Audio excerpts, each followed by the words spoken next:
In October 1809, the Boyds set sail from the newly formed Australia's Sydney Cove, destined for Wangaratta on the east coast of New Zealand's northern peninsula, in order to pick up some wood for the newly found colony. The ship was under the command of Captain John Thompson and carried about 70 people. Of these passengers were many ex-convicts who had completed their transportation sentences, but there were also 4 or 5 New Zealanders on board who were returning to their homeland. Among the latter was Tara, known to the crew as George, who was the son of a Maori chief from Wangaratta. Tara had spent more than a year on board different vessels that included a sealing expedition to the islands in the Southern Ocean. On the Boyd, he was expected to work his passage on the ship. Accounts differ as to what exactly happened with him on the Boyd. However, some accounts state that he declined to work on the ship because he was either ill or due to his status as a chief's son. Alternatively, another account states that the ship's cook accidentally threw some pewter spoons overboard and accused Tara of stealing them to avoid being flogged himself. Whatever the reason, the result was that the captain deprived Tara of food and had him tied to a capstan and whipped with the cat o' nine tails. This harsh treatment of Tara understandably prompted him to seek utu, or revenge. Tara eventually managed to regain the confidence of the captain and used this to persuade him to land at Wangaratta Bay, assuring him that it was the best place to secure the timber he desired. Upon reaching Wangaratta, Tara reported what had happened to him to his tribe and displayed the whip marks on his back. In accordance with Maori customs, him and his tribe then formed a plan for utu. Under British law and culture, whipping was the common punishment for minor crimes. In Maori culture, however, the son of a chief was a privileged figure who did not bow to an outsider's authority. The physical punishment of his son caused the chief to suffer a loss of face, or mana, which, if I'm understanding correctly, sort of means a loss of spiritual power, and to the Maori, this warranted a violent retribution. 3 days after the Boyd's arrival, the Maori invited Captain Thompson to follow their canoes to find suitable trees to collect the timber they had sought out.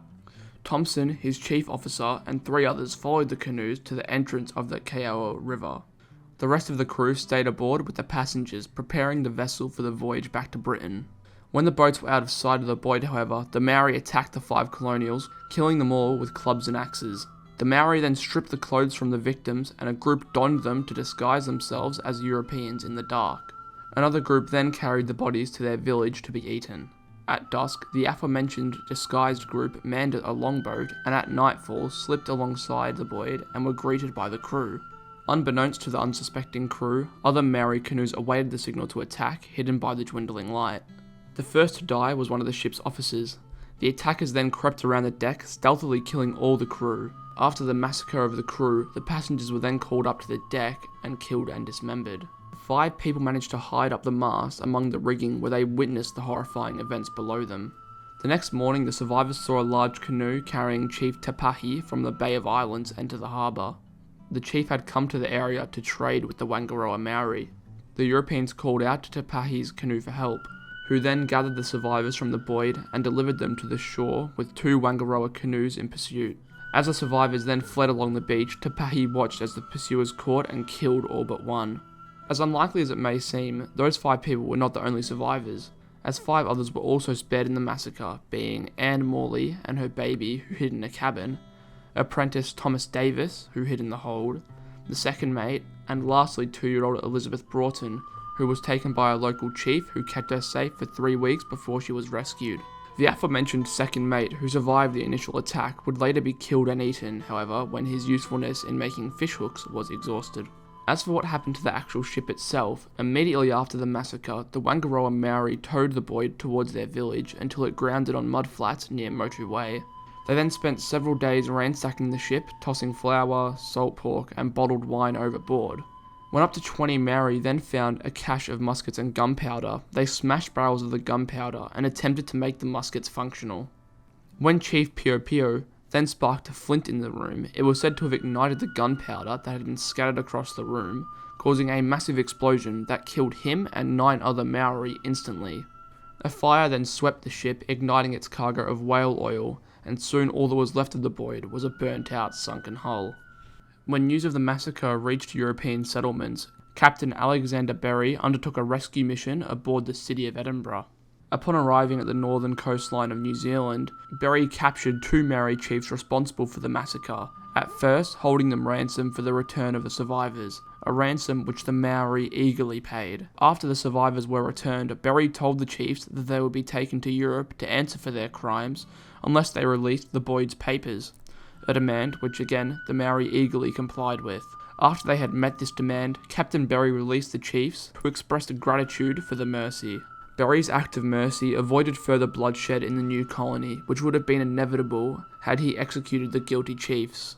Despite Berry's best efforts, further bloodshed would not be completely avoided, however, as 5 months after the massacre in March 1810, sailors from 5 whaling ships launched a revenge attack against the Maori. Their target was the pa on Motuapo Island in Wairoa Bay, belonging to Tapahi, the chief who tried to rescue the Boyd survivors and then saw them killed. Tapahi had later accepted one of the Boyd's small boats and some other booty from the ship, and his name was confused with that of Tapuhi, who was one of the plotters of the massacre.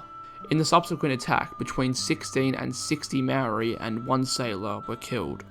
Tapahi himself, who was wounded in the neck and chest during the attack, realised that the sailors had attacked him because of the actions of the Whangaroa Maori. So a month or so later, he gathered his remaining warriors and attacked Whangaroa, where he was ultimately killed by a spear thrust.